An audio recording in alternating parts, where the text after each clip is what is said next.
kuba akalulu dayeka beraka ojja kuwulirira eyo obanga abagobawo osobola okukola emikolo ejibba akalulu kaabwe. Akakiiko k'ebyokulonda tubasaba mulungamye abantu mbayambe okusanyukira bye baliko.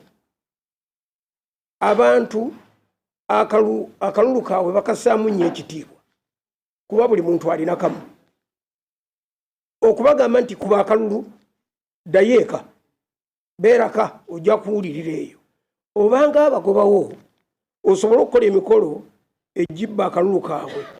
Abantu mbalike babiriwo mukabale omuntu aveewo ng'ategedde tebamulidde oba yawangudde. Bigambo byowulidde byogeddwa olunaku olwaleero ng'ennaku z'omwezi 19 Desemba omwaka 2025 era ng'abyogedde n'okulambulula ye Pastor Serwadda okuva wali ku Victory Church mu Ndeeba era ng'ono ali ku kakiiko ka Religious Council of Uganda. Akakiiko ako akataba enzikiriza mu ggwanga. Ojja kujjukira abo batera okutegeka okusabira eggwanga lyonna. Pastor Serwadda okwogera bino abadde ayanukula ebigambo ebize byogerwa abantu ab'enjawulo okuli Muhoozi Rugaba ono nga gye buvuddeko ebigambo byayogedde byatuuse ne mu paliamenti y'eggwanga Uganda okkakkana nga bisapootingiddwa oba nga bibaakingiddwa ssaabawolereza wa gavumenti omukulu Keke Kiryowa Kiwanuka Attorney General. We appeal to citizens to cast their votes peacefully and go home, not to hang around the polling stations. The vote counting and tallying process will be transparent and is done in the open. Each individual candidate's agents will be present, and these include presidential, the directly elected MPs, and women MPs. That is on the 15th of January, 1 month from now, 1 month from today. Local and international election observers will also be present, and so will the media. So there is no need for people to hang around saying they are protecting votes. The process is transparent, and all these measures are in place. Bigambo byowulidde bya Muhoozi Rugaba era nga mu kunnyonnyola bibadde mu lulimi lufuutifuuti yabadde agamba nti akalulu kagenda kubeera ka mirembe nnyo nnyini ddala. Nabwe kityo omuntu w'omaliriza okulonda mu mirembe emingi tambula oddeeka. Era yagambye nti amagezi gawa buli anaalonda ge g'okubeera nti radio ne TV zijja kubeerawo nga zikavalinga buli kimu. Nabwe kityo gwe olonze akalulu tekikwetaagisa kubeera nga wooli. In fact yagambye n'okugamba nti abeesimbyewo bonna bajja kubeera ne ba agents baabwe wamu n'ebitongole ebiriwo okubeera nga byekenneenya akalulu. Nabwe kityo munnayuganda amaliriza okulonda tewaba nsonga lwaki asigalawo. Ebigambo bino bye bimu ku ebyo Pastor Serwadda ebimubagudde okuvaayo okubanga ayogera mu mbeera emu oba endala. Bakira si bye byokka ne Speaker w'eggwanga lino nnyaffe Uganda AAA Anita Among Right Honorable naye yavuddeyo ng'agamba nti omuntu w'omaliriza okulonda onaasula busuzi w'olondedde. On 15th go and vote. Ng'ennaku z'omwezi mugende mulonde ennaku z'omwezi 15. Vote for President Museveni. Londa President Museveni. Vote for all the flag bearers. Londa ba flag bearers and you go bonna. back home. Oddeyo ewaka weetuulire. Somebody is asking, omuntu ali mukumbuuza. where is the law that says that you go back home? Teeka liriwo eritugamba nti tuddeyo ewaka tutuule nga tumaze okulonda. Do you want to sleep in the polling station? Oyagala kusula w'ogenda okulondera? Even God knows that Museveni won. Ne Katonda akimanyi nti President Museveni yawangudde dda. God bless you all. NRM oye! NRM oye! Kuddira mu luyimba taluwoomya. Bigambo byabadde byogerwa Speaker wa Paliamenti y'eggwanga nnyaffe Uganda ng'akkaatiriza nti omuntu w'omaliriza okulonda kyusa akabina kazze ewaka. Kati nno mu bigambo ebyogeddwa Pastor Serwadda asinga kubeera ng'akuba omulanga ng'agukubira akakiiko k'ebyokulonda ng'abagamba nti ku luno mu nsonga eno at least tebafumula bantu kubanga bavaawo. Wabula njagala okujjukizaako nti gye buvuddeko akulira akakiiko k'ebyokulonda omulamuzi Justice Simon Byabakama yavaayo nannyonnyola n'agamba nti lwaki mwagala okuleeta omujjuzo we tulondera wabalabalamu ennamba alaba ng'abantu bajja kukola akavuyo bakatagge bukatazzi. Each polling station 600 voters, 13 polling stations, that is 7,800 voters. All of them gather at this polling station from 7 to about 4. Where is the space? And secondly, these are voters of different candidates.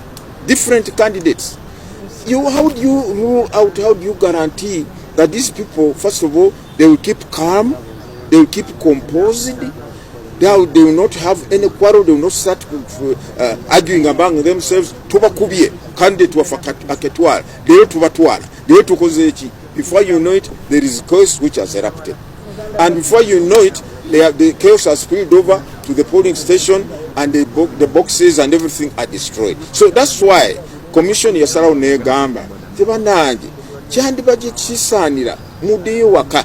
But I also said, and I repeated, the people whom we are not going to allow and who will be arrested are these who come putting on like your jackets for the media, voter protector, with a kitaga around the neck, voter protector. Those ones are not known in the law. Okay? Anyone who comes with a tag or label, I'm a voter protector for candidate so and so, and therefore you want to enter the polling station, you are not known in the law. The people who are known in the law are the agents of the candidates, the observers, the polling officials, the police constable. Those are the people who have access to a polling station at any time. A voter also has access, but you only access the polling station to cast your vote. Once you have cast your vote, you will retreat or withdraw, and the law says you can sit 20 meters away. But we have said, and I repeat, for practical purposes, you cannot have 2,000 voters gathered at the polling station. How about the people who have not yet come to vote? You are going to create an intimidating environment or atmosphere that might scare off some of the voters. And thirdly, if you are going to stand around the polling station, you are even going to interfere with the free of a secret ballot, because some people stand so close they look in the best to see who you are. So we say, let people feel, the voters should feel secure, should not feel intimidated. Akulira akakiiko k'ebyokulonda mu ggwanga bigambo bye Oweekitiibwa Byabakama. Ebigambo by'owulidde annyonnyola ekyokubeera nti singa abantu basigalawo ku polling station baba bajja tandika okubeera mu kavuyo ka nze mpagira eno gw'owagira oli gw'owagira ono gw'owagira oli ffe tusinze mwe musinze. N'agamba nti ekyo kiba kijja kuleetawo emberebeza n'obuzibu obw'amaanyi. Nabwe kityo asaba buli munnayuganda bw'omaliriza okulonda tambula odde waka, kijja kubanga kisevinga bingi. Wabula we tuba nga tuvudde awo, bwe tuddayo ku bakulembeze mu nzikiriza era mu ddiini mu ggwanga, olunaku olwaleero Archbishop Oweekitiibwa Stephen Kazimba Mugalu bw'abadde ayogerako eri ab'amawulire. Ekibuuzo kibadde nga kingi ekidda gye bali nga bo abakulu mu nzikiriza nti nga beesuuliddeyo gwa Nagamba era basirise nnyo, naddala nga bawuliriza abakulembeze ab'enjawulo bali mu kugoba abantu ku polling stations n'obuvuyo obugenda mu maaso wamu n'okuba nti abantu bakubwa emiggo entakera. Oweekitiibwa Archbishop Stephen Kazimba Mugalu bw'ati bwazzeemu ekibuuzo ekyo.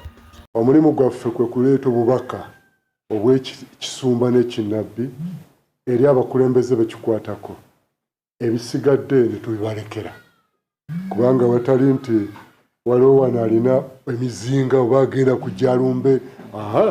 Ffe ensonga zaffe tuzoogera ne tuziwayo n'eri Katonda ne tubalekera. Bigambo bya Archbishop Stephen Kazimba Mugalu agamba nti bo tebalina byakulwanyisa, nabwe kityo bo kye basobola okuba nga bakola kyakuba nti bawabula ate ebisigadde ne babirekera gwe munnayuganda.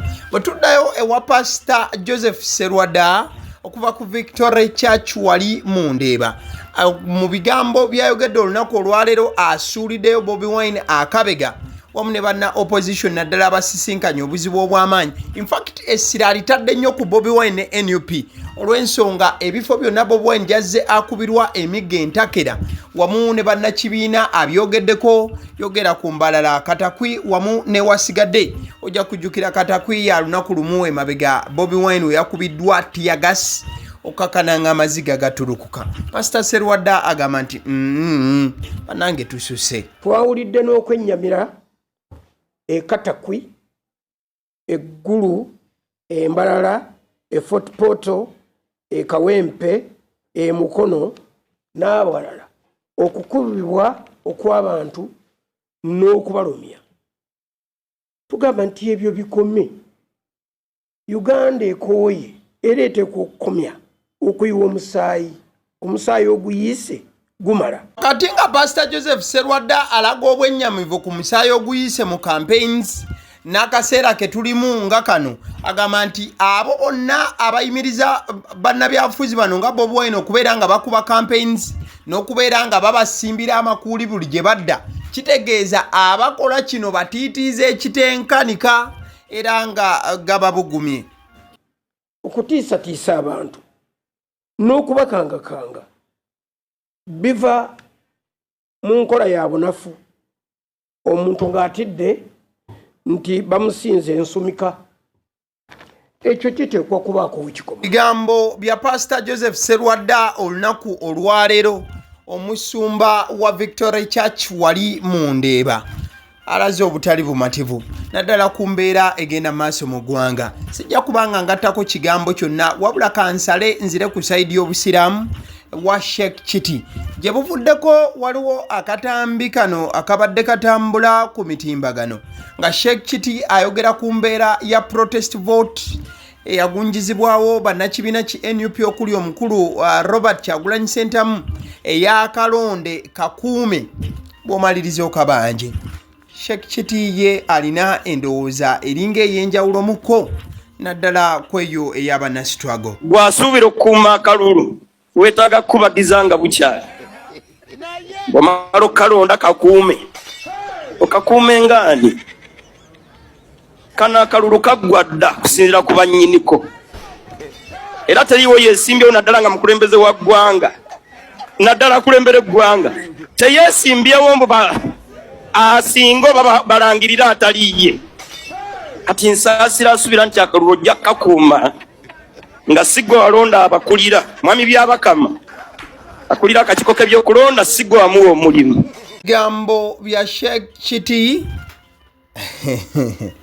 omanyi Sheikh Chiti ono Bobi Wine amwagala nnyo era Bobi Wine lumu wamusisinkana amwebaza nnyo olw'ebyo byonna byakola. Nkiresaawo bwetudda sayidi eno gwolaba ku screen ye mwami Yoweri Kaguta Museveni Tibuhaburwa presidential candidate w'ekibiina ki NRM. Njagadde olunaku olwaleero okuvuga okuzzayoko mu myaka giri egyedda nga NRM yakeza obuyinza bw'eggwanga lino. President Museveni alina ebigambo bye yayogera ebiseera ebyo nga byali bikwata ku kibiina ki NRM ne Uganda gye yali yakutte mu ngalo 5. Banji batandise kubanga babitunuulira nsangi zino. And I hope everybody would now settle down and forget about alternative arrangements for Uganda. There will be no alternative arrangements for Uganda for a long time to come.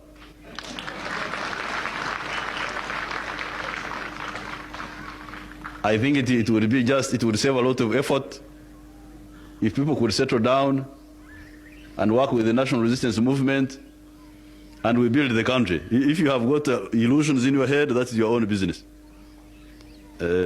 This revolution is irreversible. You cannot reverse it.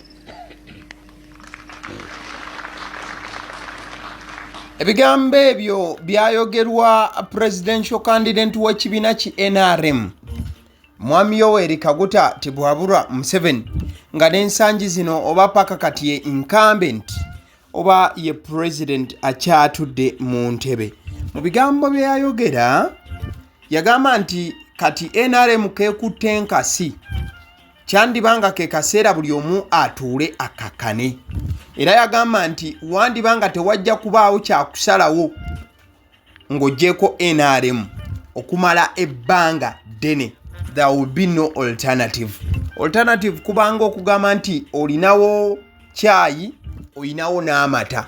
Kati bw'onywa ka chai alternative oba ekintu ekyokubiri ge gabeera gali amata. Kati statement president yakola yagamba nti ekiseera kino buli omu asobola okukakana wandibanga tewagenda kubeerawo kyakusalawo kirala okumala akabanga, era n'asaba buli omu akolagane ne NRM. Ebiseera ebyo statement esobola ogyetuwalanga bweri. Ekifaananyi kyolaba kya General Muhoozi Kainerugaba ng'ali ne munywanyi we era mukwano gwe ennyo Andrew Mwenda. Andrew Mwenda ono mukwano nnyo gwa General Muhoozi Kainerugaba, wabula ku sayidi yaabwe bintu byandibanga byamaziga, si birungi n'akamu, binyikaza emmeeme era binakuwaza. Olunaku olwaleero ng'ennaku z'omwezi 19 Desemba omwaka 2025, Andrew Mwenda afiiriddwa muganda we era nga awadde obubaka obubadde bubika okubanga abuulira bonna bannayuganda.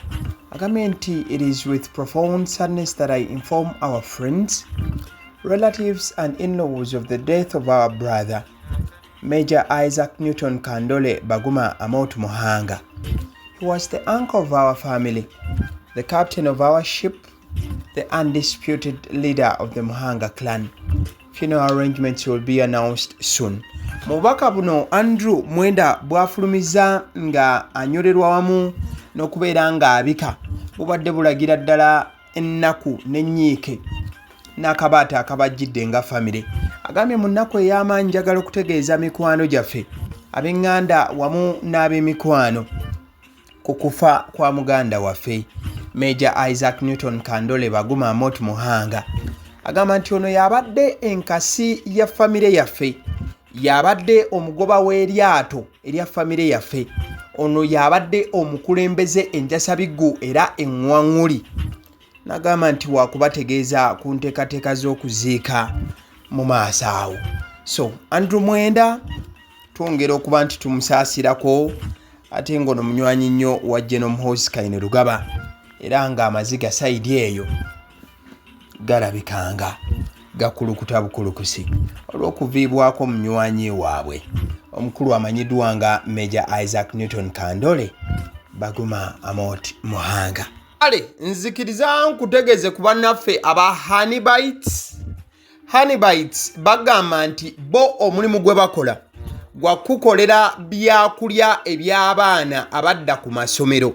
Bwe tugamba abaana abadda ku masomero saabo bokka abadda ku masomero wabula n'ababeera ewaka balina package ey'ebyokulya eby'abaana mu line efaananako bwetyo.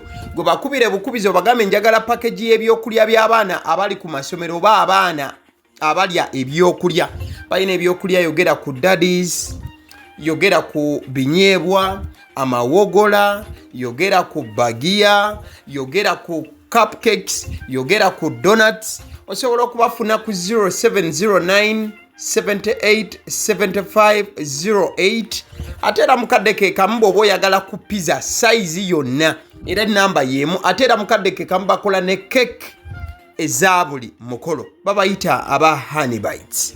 Njagala n'okutegeeza ku bannaffe aba Alson Painters UG, bano basiizi ba langi era nga balina obukugu mu kusiiga langi era bamanyi ne langi ki egenda ku kizimbe kyo era mu ruumu ki.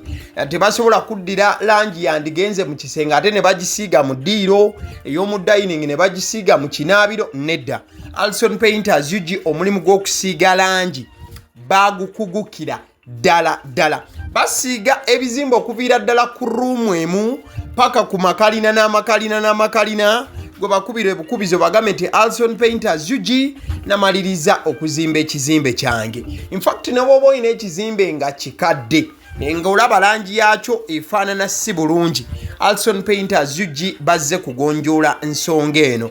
Bakubire ku 0705 1936 be bannaffe aba Alson Painters UG.